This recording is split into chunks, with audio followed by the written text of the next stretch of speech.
UFC Baku is finally upon us, guys, and I just have that gut feeling. Like, I went through the card, did a little bit of research, like, I have the feeling that I'm gonna do good on this card and picks. I just, one of those, sometimes you just know. And if you know, you know. Of course, this is a Baku card, and honestly, I think the name value-wise is pretty stacked. We're starting off with this fight that no one knows about. So, let me tell you guys the grown man analogy. Like, when you don't know either fighters and they're making the UFC debut, you have to be like, as a grown man. That's the prediction style you have to take. Now, as a grown man, it's Tahir gonna come in here and lose his debut in front of his home crowd. Tahir is a grown ass man, bro. He's going against, I believe Nasimento is a Brazilian, correct? Yeah, he's going against Brazilian. They're doing this in Baku. They're doing this in your homeland, brother. So are you going to go in there as a grown man and lose your debut as a grown man in your place as a grown man? So based on the as a grown man narrative, I looked into both of these guys. It's pretty much a pick and fight. Like, they both have good wins. They don't seem like they're bad fighters. So as a grown man narrative, I'm going with the debutant. You can't be grown losing in front of your home crowd. That shit don't correlate. It doesn't add up. So I'm going to hear Abdullayev for the win to beat Jefferson Nasimento. Hopefully the guy from Baku beats the Brazilian. It'd be a bit awkward if that's not going to happen. Let me just say that. So if I get one pick wrong and it happens to be this fight, he failed us. I didn't fail you guys. Moving on. I like this fight.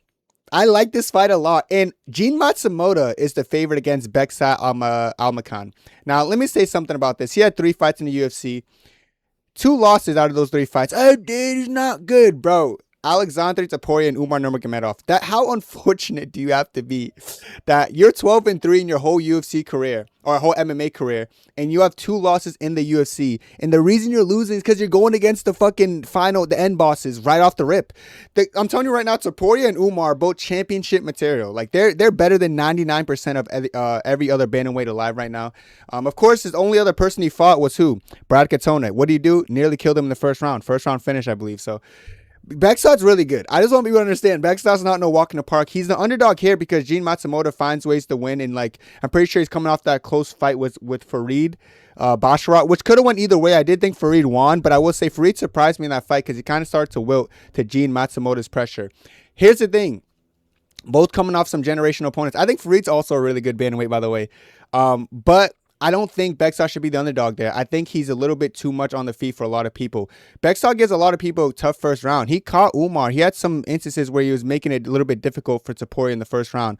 Of course, he did kind of wilt to Topuria's pressure in the third and kind of started like getting on his bike a lot more, but Topuria comes with a different ferocity and like power than I feel like Gene Matsumoto has.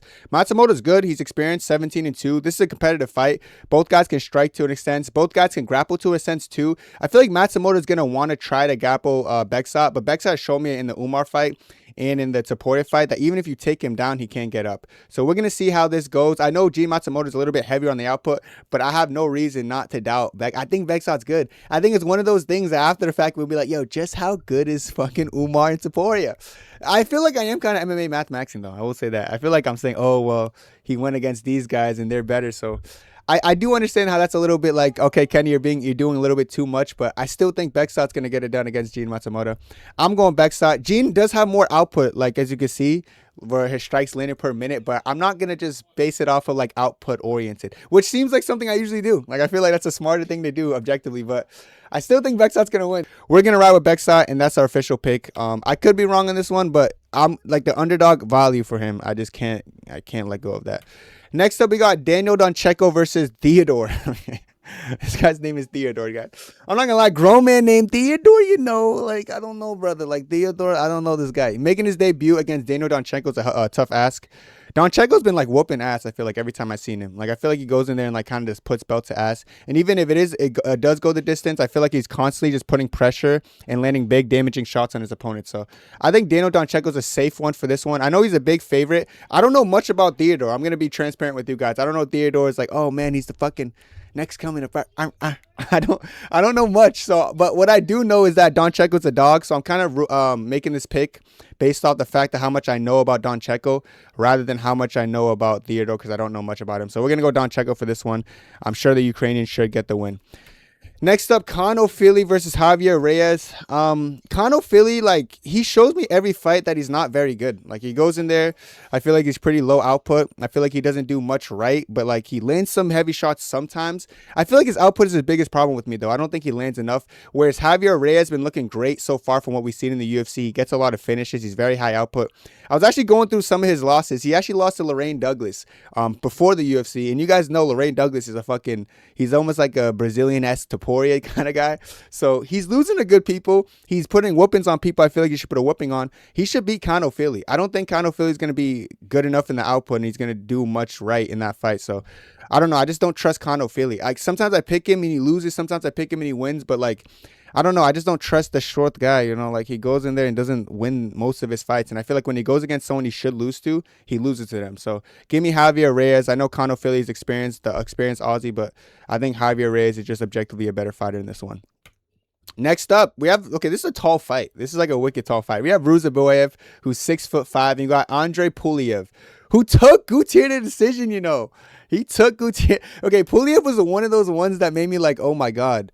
Like, Gutierrez can't cut off the ring properly. I remember thinking that because, like, Pulyaev was just circling the same way. And then, like, Gutierrez was falling, throwing the power hand continuously. It's kind of embarrassing performance from Gutierrez. It made me realize, like, he has a lot to learn. He's still young. Ruziboev's only loss in the UFC was Joaquin Buckley, and it's because Buckley wrestled a lot. Like, Buckley took him down like 7 times. Buckley had to become a wrestler, though, because Ruziboev's striking was a little bit much, and he's very long. This is going to be a primary striking match, and Pulyaev doesn't really throw that much if he feels scared. He was scared of Gutierrez, so I couldn't see much except for him running and trying to tap and run away. But I think Ruziboev is just objectively a better striker overall, and I feel like it's going to be a primary striking fight. There might not be any grappling. If there's grappling, it might be initiated by Ruziboev, maybe if he's finding a flow, but I feel like it's going to be a primary striking fight, and I feel like Ruziboev, he is a slightly taller person. He doesn't have the reach advantage, but he's an inch taller, but the reach advantage does favor Pulyaev, but the leg advantage, of course, is going to favor Ruziboev, who has long legs and does have a good kicking arsenal. So it's going to be, I don't think it's going to be that close, but I think Ruziboev is going to be the better striker. He might even finish him. I know Gutierrez didn't finish him, but I feel like Gutierrez was chasing it too much. It might just come naturally to Ruziboev, and he might get the finish. So I'm going to go Ruziboev for the win. We're rocking with Uzbekistan. Next up, Abdullayev Yakhyaev. Of course, you guys know this guy. He's supposed to be the next big thing, you know. And he looked good his last fight. I will say he looked promising. His grappling looked great. Going against Julius Walker. Julius Walker for a 7-2 record, guys. He's one of those people, I swear to you, you give to other people you're trying to build. Like, Julius Walker is a stepping stone. Like, he's like a little Lego piece you use to build someone's resume in general. So I think Yakhyaev's going to get it done against Walker. I think it's going to be pretty easy. I don't know if it's going to be a first-round finish. I wouldn't doubt it. It's probably going to be a first-round finish. I'm going to go Yakhyaev by first-round finish because I will say he does go in there and chase the finish, which is kind of a good and bad thing, I suppose, but I don't think it should do him that much bad against Julius Walker because Walker's going to fatigue after the first round as well. So even if Yakhyaev does fatigue after the first, it's not going to be crazy. Yakhyaev can't strike and he can't grapple. I think he's going to go in there, take him down, and try to go for submission. So I'm going to go Yakhyaev probably by submission, but he's probably going to get it done against Julius Walker, who's just not a very good fighter, is he? So we're rocking Yakhyaev. We're on the Yakhyaev hype train. He's a minus 550 favorite. I thought he could be more, honestly, so that's not too shabby. Another one that we can't really gauge too much of. We did see Eric Nolan against Hamza's training partner, Sadykov. And he did all right, but I also think Sadykov is kind of mid, and he makes people look better than they are. So Eric Nolan didn't look too shabby. He's going against someone who's actually from Baku, making their debut, named Farman Hasanov. Don't know much about him. I've seen a little bit about him. Like, he hits hard. He looks like he's decently well-rounded. I'm going to do the as a grown man narrative again. I don't think Baku should lose on this card. I think all the home fighters should win. That's something I'm taking a gamble on, but I think it's probably going to happen. I'm going the debutant beating Eric Nolan. Eric Nolan only looked decent because Sadykov just acts too nonchalant and leaves his chin on the platter, so he's hittable. I don't think Eric Nolan's actually that good. I think Sadykov is just lazy and like acts like he's way better than his opposition. So when his opposition gives him somewhat of resistance, we tend to be like, oh my God, they're nasty. Eric Nolan's mid. I got the debutant beating him because he's from a Baku. Literally vibe maxing and grown man maxing on those ones. Takes me to the main event, or not the main event, the main card. We got Abus Magomedov versus Michael Olejniczak. I know Olajejczyk's going to go in there and chase the finish early. It's just tough to do with Abus. Abus actually made some strides. Like, Abus has shown me his fight IQ is not too shabby. Like, he'll wrestle if you hit hard. He's going to probably go in there and wrestle Olajejczyk. I think he is. I think Olajejczyk's going to come out a little bit aggressive. I think Abus is going to change levels probably and take him down and just give him hell. Abus does fatigue or has shown he's fatigued in the past, but I have seen fights, his endurance look like it's actually improving and getting better, and he does pace himself a bit better. But I think Abus is objectively just a better fighter overall. The only chance Olajejczyk has is maybe a late fight finish, but I just don't think he's going to do that against Abus. So I'm going to just put my eggs in Abus backsit. Pause. And I just think Abus is going to win. Olajejczyk's not bad, but like he's going to go in there, chase the finish, but I feel like he'll get taken down at will pretty easily. Abus is hard to wrestle against. He's never been taken down in his life. I don't think he's going to start here. Every single takedown entry is going to probably be initiated by Abus, and he's probably going to win it. So give me Abus Magomedov for the win in a fight against a pretty decent finisher. Here we go. Ikram Aliskerov. Guys, this is one I made videos talking about, oh, dude, I don't know if anyone can beat him, man. He's so beatable, though. And then he's going against Bruno Ferreira. Now, Ikram's 17-2. Of course, one loss being Hamza, another one being Whitaker. If you think about it, like, okay, you're losing to good people, hypothetically speaking, but for somebody with a Sambo background, guys, I don't like his offensive wrestling. I thought too much of him like he's going to be like an Islam Habib because he's better than both of them at Sambo via his accolades, but that's just not the case. Like, he doesn't really use his wrestling well, and when he does use his wrestling, it's just not that good. I'll be honest, it's just not that good. I think we thought that if you're a multiple-time world champion in Sambo and have more accolades than Habib and Islam there, you're probably going to be a better grappler. That's not how things work. He's just not that great of a grappler. His entries are very sloppy. He has a decent body lock and decent strength in the like body lock positions. Like, he could reverse you or throw you from there. But outside of that, his actual entries for like a single leg or double leg, they're just not there. They're non-existent. Going against Ferreira, who's not great either, but honestly, this fight's more competitive than meets the eye. I think Ikram's a little bit too hippity-hoppy in his striking. I really do. I think his hippity-hoppiness is goofy. He's still never been taken down in his entire life. I'll give that to Ikram. Even stuffed all Hamza's takedowns. But it's one of those fights that I feel like I should pick Ikram, but I feel like he's going to lose. But I just have to pick Ikram to win. You know, because Bruno Ferreira kind of sucks, but Bruno Ferreira could just do enough on the feet. Then again, Ferreira does sometimes not throw as much as he should be. You know, Ikram's throwing, but he's dancing while he's doing it. Like, he's always just hopping around, man. I think Ikram's gonna win, though. I think Ikram's gonna win. It's a closer fight than meets the eye. I think the first round's gonna be interesting, but as the fight elongates, I do think Ikram knows how to like mix and clinch and just make it a little bit more ugly and give himself the upper hand. So I'm gonna go Ikram Aliskerov. He's 17-2. I can't count him out. I think he's a bit mid, though. I can't lie. I went from thinking he's like a world beater to a pretty mid fighter, but still think he gets it done against Bruno Ferreira because he should. It'd be pretty embarrassing if he doesn't. But once he takes a step up in competition and starts going against the best middleweight, you're gonna start seeing him get slammed out. Until then, we're gonna ride the Ikram train that we once thought was the best of all time. Okay. Next up, Azul Almabayev versus Charles Johnson. This is a weird one. Almabayev's only loss in the UFC, I believe, is Manil Cap. Could be wrong, but I believe it is Manil Cap. And that was a justified loss. Like, he got eye poked a bit, but let's be real, he was outclassed. But that was short notice. I'll give him some grace. His last fight he won, but he didn't look that great in it. Like, he's very hittable. He's not that tall. Charles Johnson's going to have a big reach that he has to get through, and he's going to make it hell for him. I think Charles Johnson will be winning on output. It's going to be a big thing, the wrestling in this one. You know, but like, Almabayev doesn't necessarily secure every takedown. This is the problem here. You know, he doesn't. He really doesn't. You know, when he doesn't, he just doesn't, though. I'm starting to think about it. And I think he's a favorite for this one, man. What's the odds? Yeah, he's a -250 favorite, guys. I'm not going to lie. There could be an upset in this one just because Charles Johnson could be doing enough to keep him at bay and landing the shots and continuing to move. Almabayev can shoot on him, but I don't know if Almabayev's entries is actually scary enough where he's going to take down and control Charles Johnson. This is a risky one, man. I think Almabayev on paper is a smarter pick, but I have a hard time seeing him just take down Charles Johnson at will and hold him there. He could, but if he takes him down, I can see Charles Johnson being too complacent and sucking at getting back to his feet is the problem. But I also see Charles Johnson using his length to his advantage and stuffing the takedowns and posting with his arm and getting to the fence.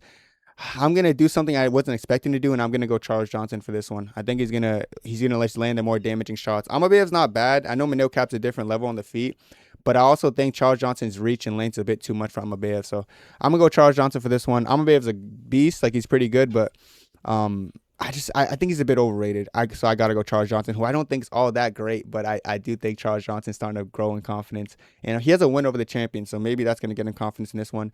Almabayev's hittable. His chin's there to be taken. I feel like Johnson could land something big. So I'm going to go Charles Johnson for this one. Brings me to I believe this is the co-main or the something before the co-main event. Sadykov versus Camilo. Sadykov's coming off his first loss, I believe, in the UFC. He's going against Camilo, who's looking pretty good. Has been looking pretty good overall. This is a weird fight. Like, I feel like it's interesting. I feel like Sadykov's still really good, but I feel like Sadykov kind of needs that first round finish because I feel like he's very sporadic. His last fight against Fiziev, he looked so outclassed is the problem. Like, so outclassed. To be fair, Fiziev is a lot longer and taller than his usual opponents. Camilo's around the same height and frame. The thing is, Camilo doesn't throw a lot, but he does have heavy hands. The wrestling of Camilo might be a problem, but I do think Sadykov should have some decent wrestling background. You know, I know Fiziev is objectively a better grappler than Sadykov, but Sadykov's grappling, I know he doesn't shoot a lot. 72% takedown defense, so he's not wicked easy to take down. You know, Camilo might just make it ugly and pull off a win, but I think Sadykov should win this. I think he should, on paper, get the win here. You know, hopefully he learned from the Fiziev fight. I know Fiziev was a tough one, but Fiziev's like good at a lot of things. I'm gonna act like that fight never happened. I'm gonna act like Fiziev is as good as I think he is, because even though he lost his last fight, Fiziev did. I still think he's great. I'm gonna go Sadykov to beat Camilo. Could be close. Could be. I could be wrong on this one completely, but I'm gonna ride Sadykov. Pause. Hey, yo, man. But I'm gonna go with Sadykov in this one. I think he get it done and get the win. Shara Bullet. This is the co-main. Shara versus Michal Pereira. I don't think Michael Pereira does anything great. I think Shara does a lot of things pretty mid as well.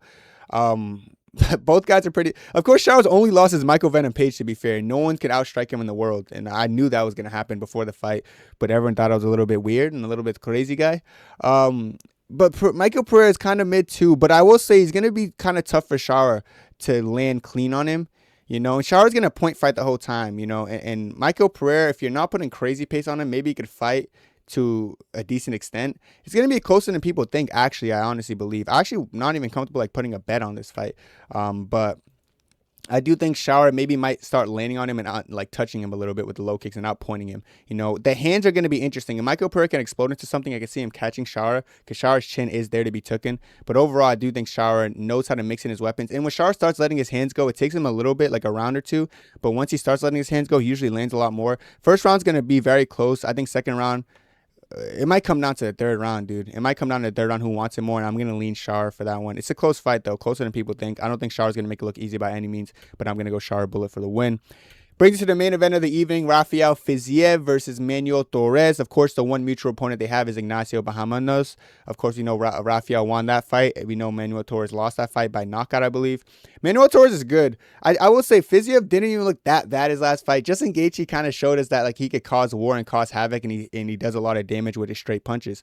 Manuel Torres doesn't do as much damage as a Justin Gaethje. He doesn't hit as hard as him. I will say Manuel Torres has pretty good output in his hands. Like, he lets his hands go free-flowingly, leaves him open to counters. But I do think leg kicks are going to be big in this. Torres does not react well to low kicks. I feel like Fiziev has a really good base with those. I feel like Fiziev can mix in the kicks in general and let his hands go more comfortably than he was able to do against Justin Gaethje.